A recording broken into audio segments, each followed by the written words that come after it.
오늘 아침 말씀 제목은 슬로보앗의 딸들처럼 삽시다 라는 제목입니다. 오늘 말씀은 이스라엘 12지파 가운데 므낫세 지파에 속한 슬로보앗이라는 사람이 아들이 없이 죽어서 기업을 이을 사람이 없게 된 것입니다. 그러자 그의 딸들이 일어나 아버지의 기업을 딸들인 자신들도 이어받게 해달라고 요청하는 것으로 시작되고 있습니다. 슬로보앗의 딸들이 모세와 지도자들에게 나와서 요구하는 사항이 3절과 4절에 나와 있습니다. 제가 읽겠습니다. 3절 4절. 우리 아버지가 광야에서 죽었으나 여호와를 거슬러 모인 고라의 무리에 들지 아니하고 자기의 죄로 죽었고 아들이 없나이다. 어찌하여 아들이 없다고 우리 아버지의 이름이 그의 종족 중에서 삭제되리이까? 우리 아버지의 형제 중에서 우리에게 기업을 주셔서 하매. 그러니까 그 당시의 율법에 의하면 이스라엘 백성 가운데 아버지의 땅, 그 기업을 상속받는 것은 아들을 많이 받는 권리였던 것입니다. 그러자 아들이 없이 죽게 된 슬로보앗이라는 사람은 자신의 기업의 대가 끊어지고 그 이름이 므낫세 지파 족보에서 사라지게 될 운명에 처하게 된 것입니다. 이게 계속 이어져 가야 되는데 아들이 없으므로 이제 그 기업, 그 물려받은 땅을 물려줄 사람이 없으면 이제 그 자손들이 이어가지 못하는데 이제 족보에서 거기서 끊어질 수 있는 것이죠. 이런 운명에 처하게 되었을 때 그의 딸들이 5이나 있는데도 아들이 아니라는 이유로 아버지의 기업을 상속할 수 없게 된다는 것입니다. 그 딸들이 이것은 불공평하다고 하면서 모세와 지도자들에게 정식으로 이 문제를 해결해 달라고 요청한 것입니다. 이 딸들이 지혜롭고 올바른 것은 문제가 있을 때 사사로이 뒤에서 불평하지 않고, 뒤에서 불평하는 거 아닙니다. 문제가 있을 때 공식적인 절차를 거쳐서 해결해 달라고 한 것입니다. 이건 잘한 것입니다. 문제가 있고 이것이 우리 공동체 전체에 이것은 좀 바르게 돼야 되겠다라고 하면 그 부분을 자기가 잘 알아보고 또 이게 정말 맞다라고 하면 공적인 절차를 통해서 그것을 제안하는 것입니다.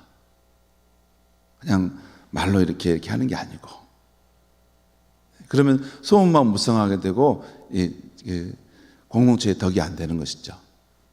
아무튼 이 딸들이 이렇게 공식적인 절차를 거쳐서 해결하려고 했던 것은 아주 지혜롭고 참 올바른 것이라고 할 수 있겠습니다.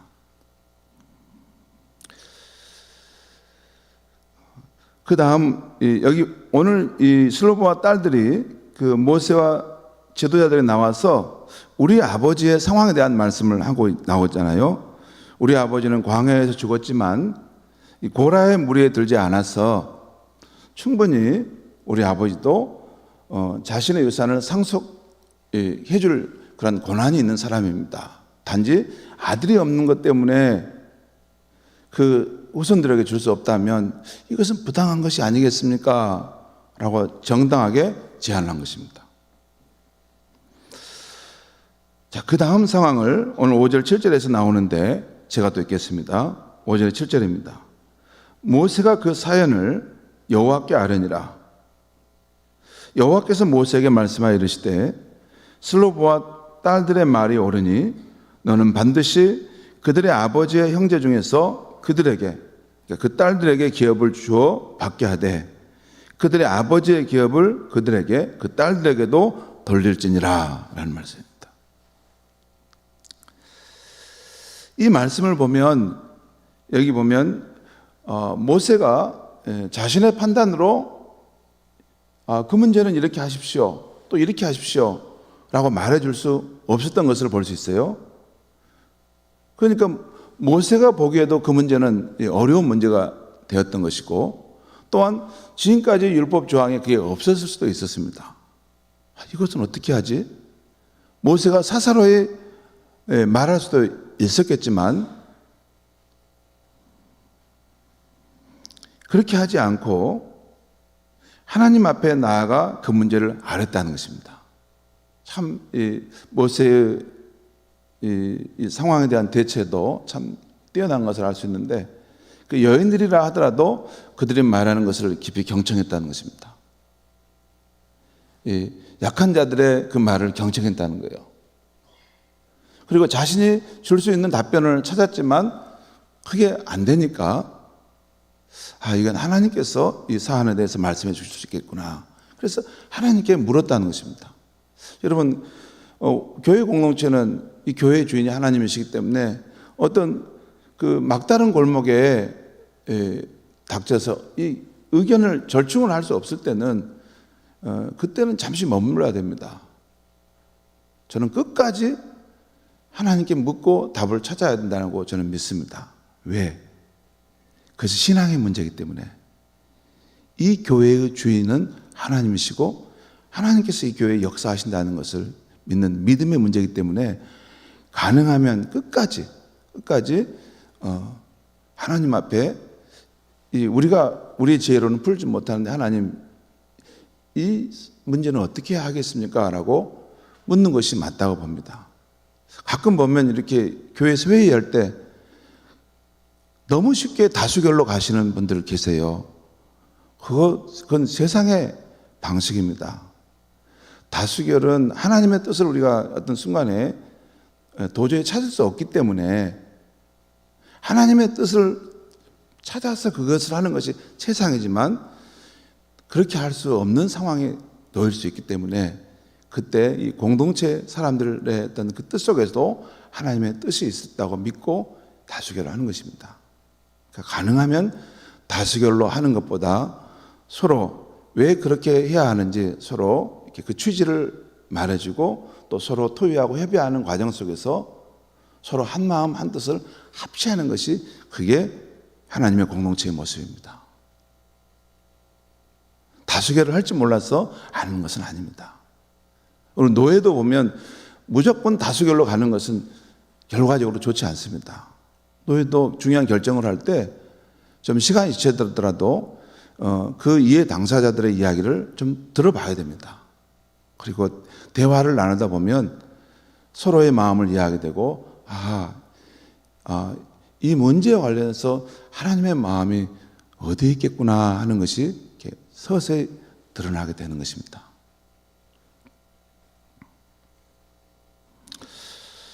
아무튼 이 모세도 이 사안에 대해서는 그때까지의 율법 조항으로는 답변해 줄 수 있는 것이 없었던 것 같습니다. 그래서 하나님께 나아가 그 문제를 아뢰고 하나님께서도 슬로보와 딸들의 요구가 정당하다고 손을 들어주신 것입니다. 참 하나님도 멋지신 분임을 알 수 있어요. 연약한 여자들이지만 그 말이 맞으면 네 말이 맞다 이렇게 말씀해 줬다는 거예요. 그래서 새로운 율법 조항이 생긴 것입니다. 곧 아들이 없이 죽은 사람의 경우는 그의 딸들도 아버지의 땅 그 기업을 상속할 수 있게 한 것입니다. 그리고 그동안 율법 조항에서 놓쳤던 부분까지 채워서 공평한 유산 상속이 되게 했다는 것입니다. 그 율법 조항을 전면적으로 새롭게 세웠던 것이죠. 그러니까 그동안 율법 조항에서 놓쳤던 부분까지 그것을 봤다는 것이죠. 그러니까 딸들이 없는 경우까지도 생각해 본 거예요. 예를 들어 죽은 사람이 그 아들이 없으면 그 딸이 상속하게 하고 또 그 딸도 없으면 그런 일도 있을 수 있기 때문에 그러면 그 형제가 상속하도록 하고 그 형제도 없으면 그의 아버지의 형제가 상속하도록 하고 그 아버지의 형제도 없으면 가까운 친족이 그 죽은 사람의 기업을 상속하도록 한 것입니다. 그러니까 이 슬로바 딸들이 제안한 것을 계기로 해서 그동안 미비했던 부족했던 부분까지 그 부분을 보완해서 공평한 그런 상속이 되도록 하나님께서 그 기준을 세우셨다는 것이죠. 성도 여러분, 오늘 이 슬로바 딸들이 자신들이 겪은 부당한 문제를 올바르게 정의롭게 희망적으로 해결해가는 과정을 보면서 이 사건이 주는 영적 교훈 한 가지만 우리 아침에 생각해 보려고 합니다. 오늘 슬로바 딸들이 자신들이 겪은 불공평한 문제를 올바르게 해결하게 된 것은 그와 유사한 상황에 처했던 많은 분들에게도 큰 도움이 되었을 것입니다. 그렇죠? 그런 상황 속에 놓인 사람이 이 딸들 말고도 다른 사람들도 분명히 있었을 것이죠. 그러니까 불공평한 제도와 환경에서 억울한 일을 당하는 사람들이 이스라엘 백성 가운데 많이 있었다는 것입니다. 그런데 이 슬로바 딸들의 정당한 요구와 그 용기로 인해서 그동안 미비했던 부분까지 전면적인 율법의 보완이 있게 된 것입니다. 이 딸들의 용기와 노고로 인해서 그동안 억울한 일을 당한 백성들도 공평한 혜택을 받게 된 것이죠. 여러분, 우리가 통념상 맞다고 여기는 기존 질서와 관행 제도가 다 맞는 것은 아닙니다. 다 맞는 건 아닙니다. 인간이 그만큼 완전한 존재가 아닙니다. 우리가 미처 두루 살피지 못한 사항도 있는 것이고, 또한 새롭게 변화하는 환경이 되다 보면 그 환경에 맞게 새로운 법이나 제도가 다시 만들어져야 합니다. 그렇지 않게 되면 오늘 슬로보아스의 딸들과 같이 불공평으로 억울한 일을 겪는 사람들이 생겨날 수밖에 없습니다. 새롭게 상황이 바뀌었는데 그걸 가만히 놔둬버리면 그 허술한 그 제도나 그 어떤 법을 가지고 그 다른 사람보다 정보를 많이 가지고 있는 사람들은 자신의 유익을 위해서 그것을 마음껏 사용하는데, 힘이 약한 사람 또 알지 못한 사람들은 그 자신도 모르는 사이에 억울한 일을 불공평하게 받고 있는 것입니다. 그래서 그 사회의 법과 제도나 관행들은 그 새로운 시대의 상황 속에서 그것이 적합하게 맞도록 다시 수정되고 보완될 필요가 있는 것입니다.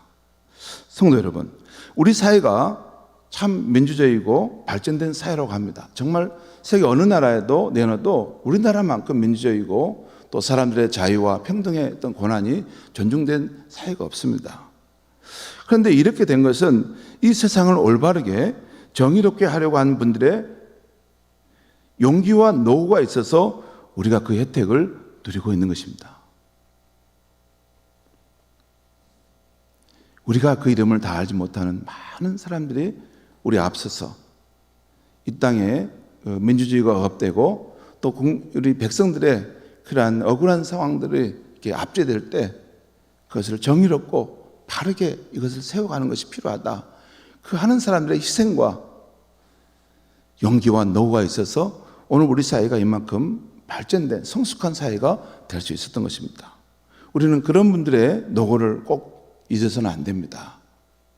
이 나라의 독립만 정치한 사람만 훌륭한 사람이 아니라 이 나라를 성숙한 나라가 되도록 힘썼던 사람들의 노고도 아주 귀한 것입니다. 그런 면에서 요즘 우리 사회에 희망을 주는 청년이 있습니다. 바로 전두환 대통령의 손자인 전우원 군입니다. 그가 할아버지와 그 가족을 대신해서 5.18 묘역을 찾아서 희생자들의 가족 앞에서 진정성 있는 사과의 행동을 하는 것을 우리는 매스컴을 통해 보았습니다. 거기 보면 그 자기 외투를 벗어서 그 묘지를 닦는 모습을 보지 않아요? 그 희생을 당한 그 유가족들을 찾아가서 그 어머니들에게 너무나 죄송하다고, 미안하다고 울면서 사죄하는 모습 우리가 보지 않습니까?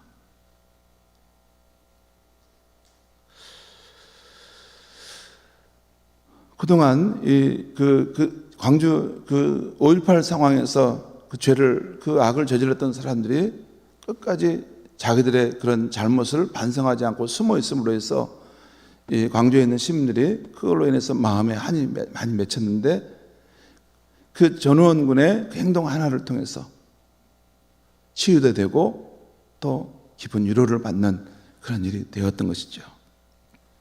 최근에 MBC PD수첩의 방송에 그 전우원 군이 나온 그 기사를 한번 또 보니까, 영상을 보니까, 그가 자신이 번 돈 5천만 원을 내서 자기 아버지가 부당하게 소유한 토지에 대한 이 취득세를 대신 내면서 사죄의 눈물을 흘리는 것을 보았습니다. 우리 아버지가 부당하게 취해서 이렇게 얻은 취득세를 자기라도 내야 된다는 것이죠. 그리고 이것을 잘하는 것이 아니고 자기는 죄인인데 이제라도 이만큼이라도 내서 내 마음에 조금이나 마음의 죄책감에서부터 벗어난다. 그렇게 말하는 것을 보았습니다. 여러분, 전우원 군은 하나님을 믿는 사람으로 나오던데요, 현재까지 그의 모습은 죄를 짓고도 반성과 뉘우침이 없는